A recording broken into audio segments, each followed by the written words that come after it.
नमस्कार। मैं डॉक्टर चंदनमल शर्मा आज आपको भारत में जनसंख्या वृद्धि एवं उसे नियंत्रित करने वाले कारकों के बारे में बताने जा रहा हूँ।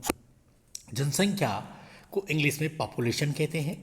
भारत में जनसंख्या का अध्ययन केंद्रीय महत्व रखता है क्योंकि किसी भी देश की प्राकृतिक परिवेश में उपलब्ध संसाधनों का उपयोग मानव संसाधन पर निर्भर करता है तथा इसी से सामाजिक आर्थिक विकास का स्वरूप निर्धारित होता है। मानव प्राकृतिक परिवेश को परिवर्तित कर अपना अनुकूलन स्थापित करता है, अपनी आवश्यकताओं की पूर्ति के लिए संसाधनों का उपयोग करता है। यह प्रक्रिया प्राचीन काल से ही चली आ रही है, जब मानव आदिम जीवन व्यतीत करता था, लेकिन धीरे धीरे मानवीय ज्ञान की वृद्धि के साथ ही जनसंख्या का अध्ययन विस्तृत हो गया है। वर्तमान में जनसंख्या संसाधन एवं पर्यावरण के मध्य महत्वपूर्ण कड़ी बन गया है। भारत में सन 2001 में 102 करोड़ जनसंख्या थी, जो विश्व का लगभग 16.88% था। वहीं 2011 में यह बढ़कर के 121 करोड़ हो गई, जो कि विश्व का 17.5% जनसंख्या थी। तब विश्व का लगभग 2.42% भूभाग पर निवास करती है।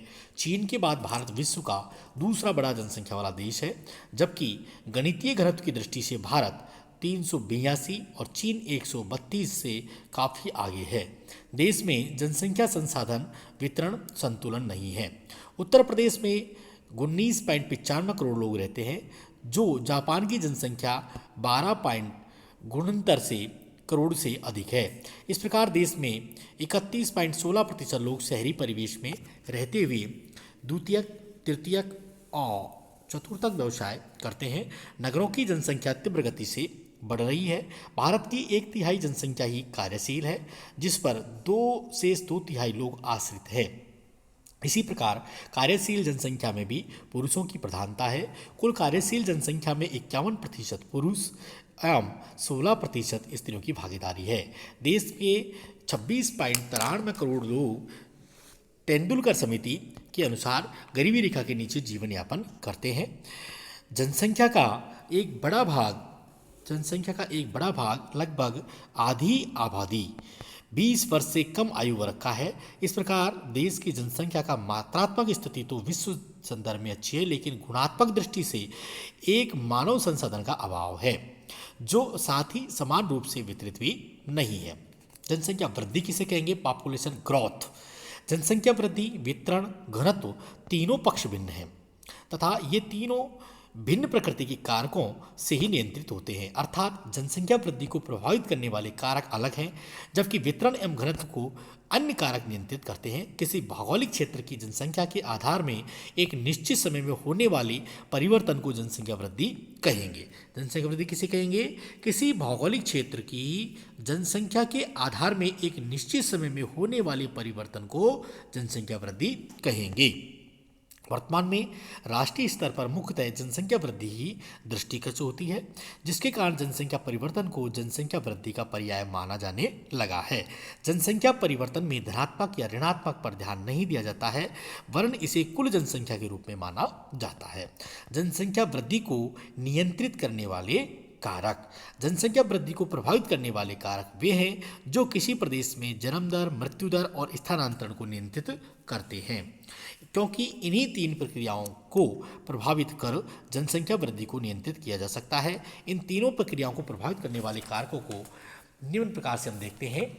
जैसे नंबर 1, जनसंख्या जन्म दर को प्रभावित करने वाले कारक। जन्म दर को प्रभावित करने वाले कारकों में जैविक, जनांकिकीय, सामाजिक, आर्थिक, राजनीतिक कारकों की मुख्य भूमिका होती है। इसमें उर्वरता, वैवाहिक आयु, विवाह की अवधि, यौन संबंध आदि आधारभूत कारक जन्म दर पर प्रभाव डालते हैं। जैविक कारकों की में प्रजाति, स्वास्थ्य एवं स्थानांतरण, आनुवंशिक जनता को सम्मिलित किया जाता है।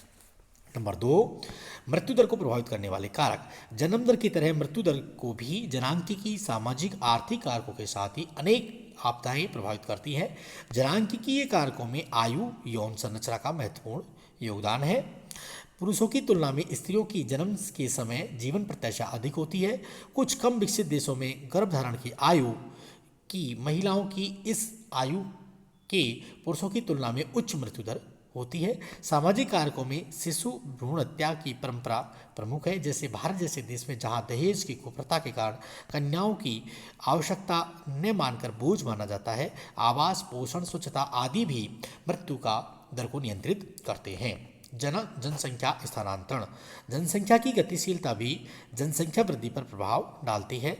जिन देशों में जनसंख्या का उत्प्रवास या बहिर्प्रवास होता है, वहाँ जनसंख्या वृद्धि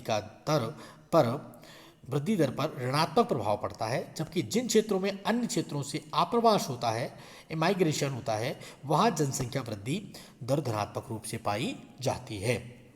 भारत में जनसंख्या वृद्धि का इतिहास प्राचीन काल से ही एक बड़ा जनसमूह रहा है, लेकिन भारत में प्राकृतिक आपदा, महामारी, संक्रमण, बीमारियों तथा युद्धों के कारण इतनी लंबे समय तक अधिक वृद्धि नहीं हुई। भारत में जनसंख्या की उल्लेखनीय जो वृद्धि हुई है 20वीं सदी के तीसरे दशक से मानी जाती है।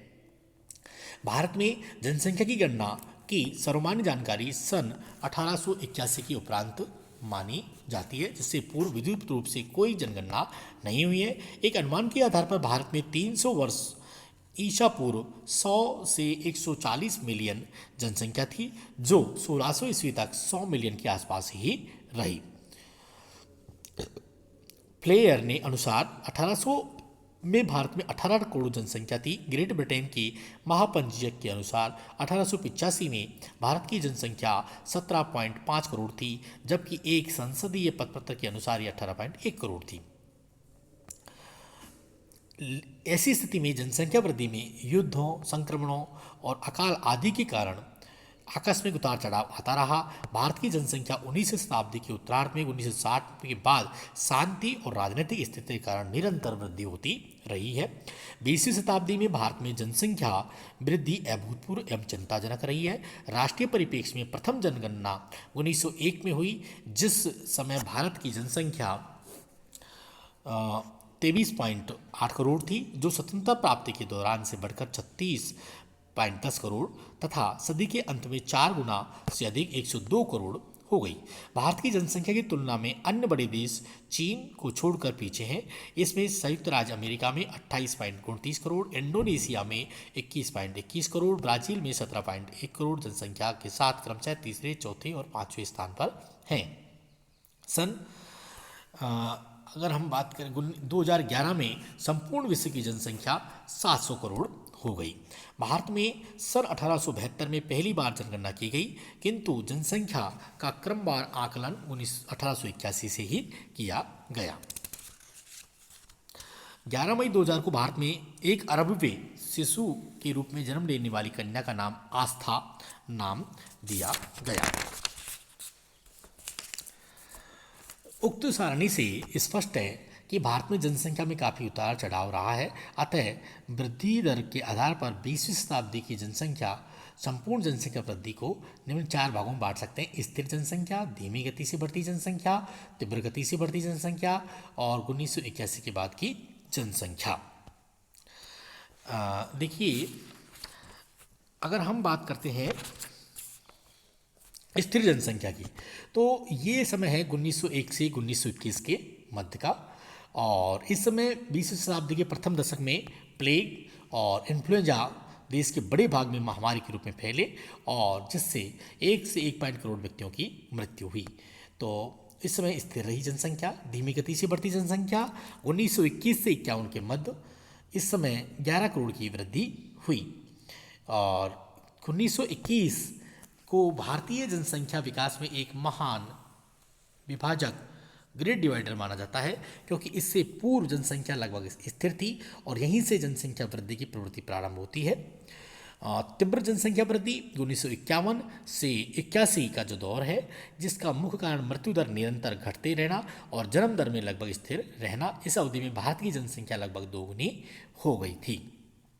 सन 1981 के बाद कम होती जनसंख्या चौथी अवस्था में घटती जनसंख्या की वृद्धि की प्रवृत्ति को दर्शाता है। इससे पूर्व बढ़ती जनसंख्या के विगत 5 दशकों में परिणाम स्वरूप अनेक समस्याएं सामने आई और 1981 से 2011 के मध्य निरंतर जनसंख्या वृद्धि घटती प्रवृत्ति के रूप में दृष्टिगत हुआ। इस अवधि में मृत्यु दर के साथ जन्म दर को भी नियंत्रित किया गया।